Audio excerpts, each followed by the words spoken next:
Les étudiants, est-ce que vous avez des questions pour Monsieur Felix? Do you have any questions for him? I have a question.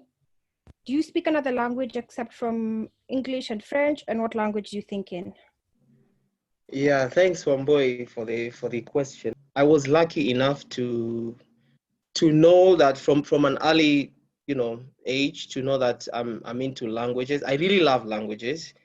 In fact, you'd be surprised to know that I never studied French in high school, but I was lucky. After high school, I did French, and then now later on, I was also quite lucky to get a scholarship to Turkey. I did pursue not just Turkish language, but I also pursued Spanish concurrently. So yeah, that was quite an experience studying two languages at the same time. But I wouldn't advise somebody to do it because, well, you could even study 10, but if you do, just make sure they're not closely related. For instance, like, French is a Latin-based, it's a Latin-based language. So French, that means French, Italian. I wouldn't advise somebody pursuing at least two at the same time. You could take one from there and then maybe one from a different part of the world.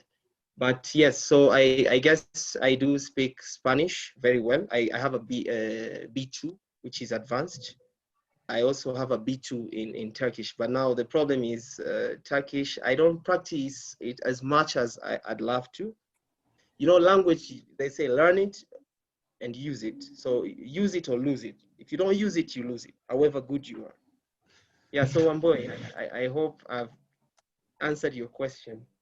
There's one more you've not answered. What language do you think in? It's funny. When I was studying French, I used to dream in French.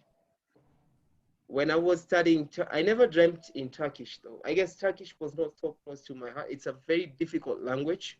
It's so much unlike the other languages that I knew. But sometimes I do dream in Spanish, sometimes, especially when probably I've been reading stuff about it. But thinking, I mean, it depends. It depends. But I'll tell you, I'll let you in on a little secret though. Whenever you're learning a language like you guys are right now, it's really important to think in that language. Don't interpret, don't translate in your head like you want to say this. How do you say this? Yeah, it's good. It's all good. I know every student would be like, how do you say this? How do you put this into this?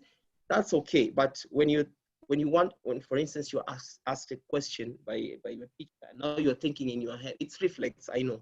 But try as much as you can, as much as possible, to always try and formulate the sentences in that language, however bad, because later you realize that, you're gonna run into a lot of problems because now you'll be translating from this language to the other one before you express yourself, and structures, the languages are totally different. And that's actually one of the challenges that we do face as interpreters, because you're supposed to think in that language and take it back to the other. So you see, basically you are talking about two things that are totally different, and yet you want to marry them.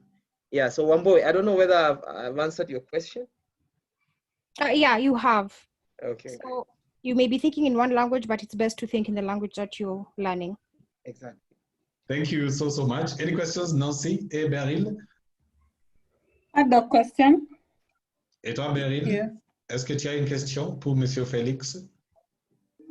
No question. Just to appreciate what he has said. Yeah. That's perfect. Thank you so much, Monsieur Felix, for your time. We really appreciate it. It was my pleasure. Thank you very much. See you guys some other time. Have a nice evening and do enjoy your class. Bye-bye. Ciao. Au revoir. Bye. Bonsoir. Bye. Au revoir.